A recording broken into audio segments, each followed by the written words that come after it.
are not really able to cope and identify with these issues. And I think, in a sense, your practical approach is going to be very, very helpful. And so over to you, Kimie. Thank you very much for that presentation and introduction. Yeah, it can be a challenge to actually make it like valuable for business to try to make everyone comply. And yeah, so I'll just start. I'm from JP Politikens Hus, which is a big media house in Denmark. For those of you who doesn't know us, I'm head of compliance. So I've been a part of the journey the entire way. I've been here the last 3 years. So we started before I even arrived. Yeah, next slide, please. Yeah, so JP Politikens Hus is a part of, we have a lot of businesses underneath us. We have Ekstrabladet that you might know, Politiken, Jyllandsposten, which is some of our huge medias. And we also have like different kind of bookstores and so on. So it's just to let you know that we are a huge concern. And we actually, every one of these, like Ekstrabladet, Politiken, and Jyllandsposten and so on, they are all their own business units. So we are one small common functions, and then we have every one of them are their own business units. So it has been challenging during this GDPR project. Yeah, so we have more than 2,400 people working here, and we have medias primarily in Denmark, but we also have them in Norway, Germany, and Sweden. Yeah, with all of them are doing things differently, which is really interesting. Yeah, next slide, please. So this is just to show like what we are part of, to those of you who doesn't know them just from the names. Yeah, next slide, please. I'll try to do this fast because I know we are running out of time. So thank you, all of you that are still here. One of the main challenges that we experienced in the beginning, it was that the practical approach can actually be more challenging than the theoretical. The theoretical are usually more black and white. When we talk to all the lawyers, they're usually like yes or no. But we have experienced that when we have to do things more practical, like how do we make this business run? How do we actually make sure that we can still make money? How can we make sure that people still have a work tomorrow, even though GDPR was arriving? So the practical point of view is more what we call gray nuances. We had to make a lot of more compromises than needed in practice, or that needed in theory. We could just say no to everything, but we had an understanding that we needed to say yes to some things and just find the right way there. The right way for us was not always just from A to B. Sometimes we had to make a little detour. And I can say that we are 2 people doing this in general. And then, yeah, so these things about knowing everything that is going on in the company, that can be really challenging. So we had to understand the businesses to make these compromises, so we don't just say no to everything. Yes, next slide, please. And what we realized was that compliance must be relevant and meaningful for the business. We tried to start by picking up the largest pieces of rocks, because we realized that it can be challenging to try to do everything at once. So we were like, okay, what are the biggest challenges here? And we did it from a risk assessment point of view. So where are the processes that has most risk for the registered? So those were the ones we started with. And we have just realized that rocks and stones will continue to be there. But as soon as we've taken the biggest one, then they will be smaller and smaller. And we realized that every system that we try to implement for compliance must also create some kind of business value and must have multifunctional purposes. Because if we only implemented them for compliance, people wouldn't use them. It would be more like the these systems that you just forget that you have and never actually go into them. So they have to be a part of their everyday work. And we don't want to document just for documentation's sake. And that's why we really try to make it a part of everyone's business. So how can they actually benefit from using our systems for compliance? Like, how can it actually create some kind of value that we are able to find all the data we have across the organization? We haven't been able to do that before. So that was really meaningful for almost everyone in the business. Yeah, so next slide, please. So before GDPR, we had a lot of decentralized data and no system overview at all. As I started mentioning, every business unit is their own unit. So we're just not one big company. We are like one big company with a lot of small companies underneath. So every business have their own strategy in general, but they also have their own strategy for collecting and processing data. When I say their own strategy, that's maybe like too far. They didn't really have any strategy. Every unit and every department were just doing what they wanted to. So that was really, really interesting to start to realize that everything is a mess. How do we actually make sure to make something that everyone can use, and how do we make sure to do it on behalf of everyone? Yeah, next slide, please. So after GDPR, we have tried to centralize some initiatives. We didn't want it all to be decentralized because we were really fast to realize that that didn't work out. So one of the first things we did was actually to pinpoint some privacy responsibilities. So one person per business unit. So like Ekstrabladet has their own, Politiken has their own, Jyllandsposten has their own privacy responsible, and we try to centralize some of the initiatives and then making a lot of like trying to explain what they should do in their business, but still making them do their business their way. That was the hard part.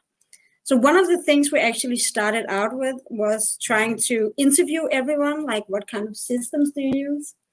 And what do you use them for? What kind of data is there? Like, is it personal data or what is it?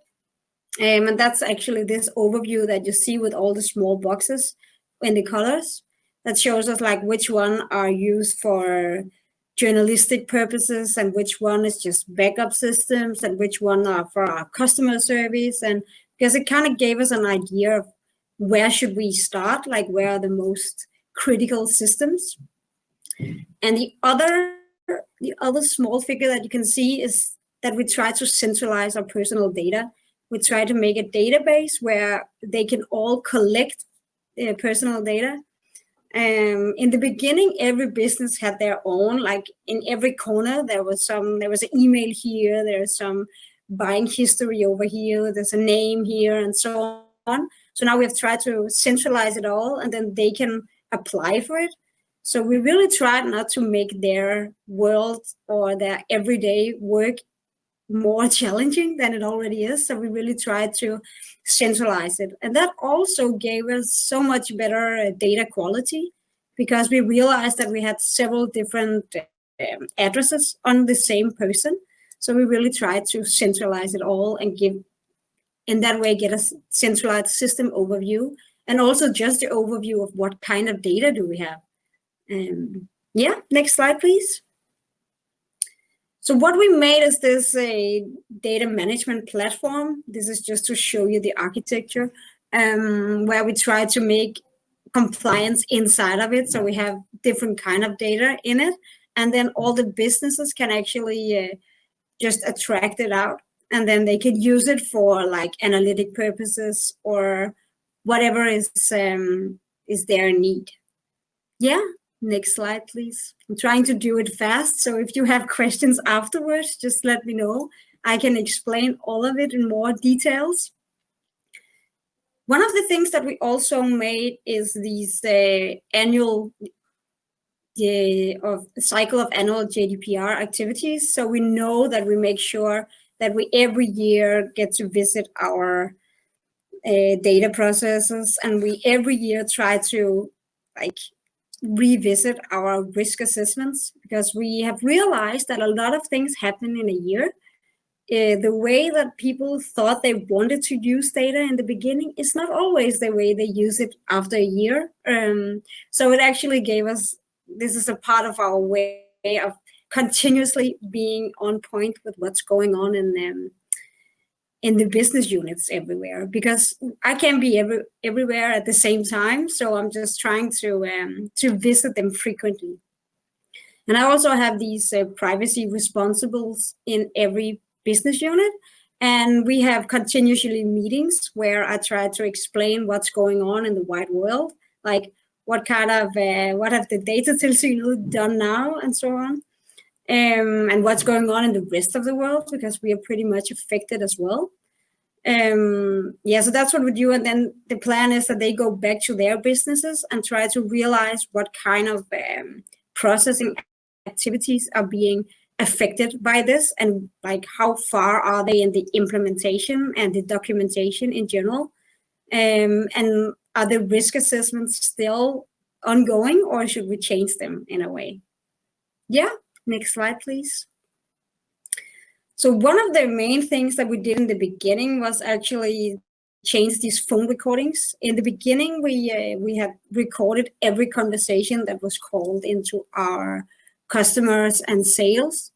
So every time anyone called in to ask about their subscription on a paper, everything was recorded. But now we try only to record our employees. It's a way to avoid all this every time asking everyone calling in, is it okay that we record you? And we also had a lot of feedback from our sales people that told us that we can't have an automating voice saying this phone call is being recorded, because then everyone would just hang up. So this is an example of how we try to actually combine the way we do business and find a gray new solution, I would say. Yeah, next slide, please. One of our challenges, big ones, was our unstructured data, because one part is that, as I showed in the beginning, was that we could actually show pretty easy what kind of systems do we have, what kind of data do we have in them, and who have access to these kind of systems. One of the challenging things was these unstructured data, like where should we start? What's going on in people's inboxes? What's going on in our common drives and all these databases and so on? So we were like, okay, where do we even start? If we ask everyone to clean up their inboxes, it will take so much time for each employees. So one of the things we did was to try to get a one-time scan, just to show like what kind of data is there and where is it. But we realized it gets old so fast. So now our next step is like ongoing live scanning of emails and files. We are still in the implementation phase, so I can't tell you if it's easier, but I really hope that it will save some time for some of our employees, and that it will also make it easier for us to get an understanding of how much personal data is going on out there, how many resumes are in these inboxes, and has anyone been sending huge Excel files? Because it was like one of the things we realized in the beginning when we were doing risk assessments is that all of these emails, we can tell every employee 100 times that they should not send their personal data or the client's personal data, but it's just challenging for them to change the way that they do things. I guess you all know that challenge. Yeah, next slide, please. And one of the other things that we have done, and which is really successful, it was centralizing contract management. Before GDPR, we had decentralized contracting, which means everyone in every business department could just sign a contract on a new system or something. And what we have done now is actually hire a contract manager and try to centralize it. So they are still able to buy whatever they need, but we just have a centralized platform. We have a centralized system that can actually organize all of these contracts. It helps us to understand, is anyone signing up for a system that we already have? Because that really saves us a lot of money. And do we need a data process agreement or whatever? Or whatever it's been needing. So that was really an eye-opener for us, because as I've mentioned a couple of times, all our business units are really decentralized. So as soon as we start to centralize it, we realized that the same system were being paid for like 3 or 4 times. So we really saved a lot of money with starting to centralize everything. But we still try to make all the business units do their own way of doing business. So we don't come and tell them what they should or shouldn't do. We just try to make the frame around it. Next slide, please. So what we have done from the beginning is actually taking a risk-based approach. We are trying to risk classification from the registered point of view. And this you can see here is the way that we talk about consequences and like, is it possible that this risk is actually going to happen? And what will the consequence be for the registered? And then we have tried to really color code it all, because it's so much easier for everyone to understand, okay, something is red here, we have to do something about it. It was a so much easier way to actually make some kind of awareness and to talk with all the privacy responsibles about this. So we do it on all our processes in-house, but we also do risk assessments for all our data processes. What we look at is actually what kind of data do they process for us, what are the amount of data, like where are they seated? Are they in Europe or are they in the United States? And even though they're under the privacy shield, is there something we should be aware of? So everything we have done is actually risk-based, and we try to still do it all the time, because it's the only way that we can prioritize when we are not a lot of people in my department. We really have to prioritize all the most important things. Next slide, please. And in general, we have tried to make some new perspective on risk assessments, like I guess you all have. We can't just use the old ones. Our IT department had made a lot of risk assessments, and they still have challenges trying to understand that we don't look at it from the company's point of view, but we actually look at it from the registered point of view. So all this about trying to change the focus, that's still a challenge, I would say, but we try to do it where we, as Line also mentioned, that we try to take in all the project managers, and we try to take in some of the key persons for each processor, for each system, for each whatever we make, because we know that they are the ones that are most aware of what can happen, like all the risks. So I really think it's important that it's all the key persons that sit together and really try to be creative, I would say, about what kind of risks can we maybe have in the future. Yeah, next slide, please. So one of the things that has been really important for us was to anchor it in the organization. Like, how do we make sure that we actually get the time that we want to do for this? And how do we make sure that everyone from the top level and to the bottom level is aware of this? And how do we make sure that it actually is prioritized? So one of the important things for us was at least that we had the board members and the C-level on board. We tried to make sure to tell them how important this is. And then we are like a small department called concern data, which is, we consist of 4 people. So we are really, really small compared to the huge organization that we have. But then we have pinpointed these privacy accountables for each privacy unit. And these are the ones that are actually implementing everything that we are telling them to. And they are implementing them so they streamlined with the way that they do their business. But the challenge in all of this was just to find the right people. We have changed these privacy accountables a couple of times, because we realized that some of them were just not the right ones. So it's always a matter of finding the right people, and don't be afraid to change it. Like if they're not the right ones, if they don't like it, if they, they just can't make things done, it's okay to change them, because this is actually really important. And since we have the board members and the C-level, everyone is aware of this, so they are okay with it, with the privacy accountables to change. Next slide, please. Yeah, so one of the things I think is really important about GDPR, it's support for management. And then it's important for the ones that sits with GDPR to understand the business. So you don't just come and say, well, this is the way we do it, without respect for their way of doing business, and that they have different the key point performance indicators. And then awareness, that's so important, I would say. We've done roadshows, we are implementing e-learning, and we have intro courses for everyone starting here. That's like 3 of the most important things, I would say. And it is to understand that this is not a project. GDPR is not just a project. It won't end, but it's more change of mindset.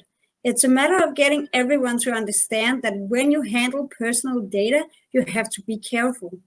So one of the most important messages that we try to make is that personal data is borrowed data. So it's the register that owns their own data. Next slide, please. One of the things that we have tried to do is try to give some positive feedback instead of guilt. So every time someone is telling us, oh, I don't think that we do this process compliant enough, I'm not quite sure we're doing it right. So instead of like saying, oh, no, you don't, and pressing on guilt, we're really trying to make rewards and acknowledgement for pointing problems. So when people are telling us something, we sometimes we give them ice creams. At least we have done that when the IT came and told us that a lot of things were not like they should be. And we are really trying to make these inspections that we have yearly as well. They don't have to be all bad. We made all our inspections in December, and we created a Christmas calendar. So every day we drag a new area where we want to do inspections on, and we hang it on the outside of our office, so people are passing every day in December to see, ooh, what are your inspections on today? What are you looking at today? And at the end of December, we give rewards to everyone affected. Like this year, we gave them chocolate, just to tell them that we really appreciate that they do this for us, that they take the time, even though it's not their primarily area of work. And we have experienced that this is really important, that this, just to make it like carrots all the time, just tell people how happy we are that they tell us when something is not right. Yeah, next slide, please. Yeah, some of the surprises about this GDPR that we were not aware of in the beginning, it was the extent of all the data processing agreements. There were so many, and that all the data processes were not ready when we were. We really wanted to get everything done before GDPR in 2018, but no one was there yet. So we really had to use a lot of time to push forward. And all the inspection of our data processes, that is still something that we challenge, that is a challenge, I would say. We do spend a lot of time making the right inspections, and we also try to do this risk assessments. We try to do the risk-based, so we can't go to all our data processes all the time, but some of the ones that has a higher risk, those are the ones that we visit more often.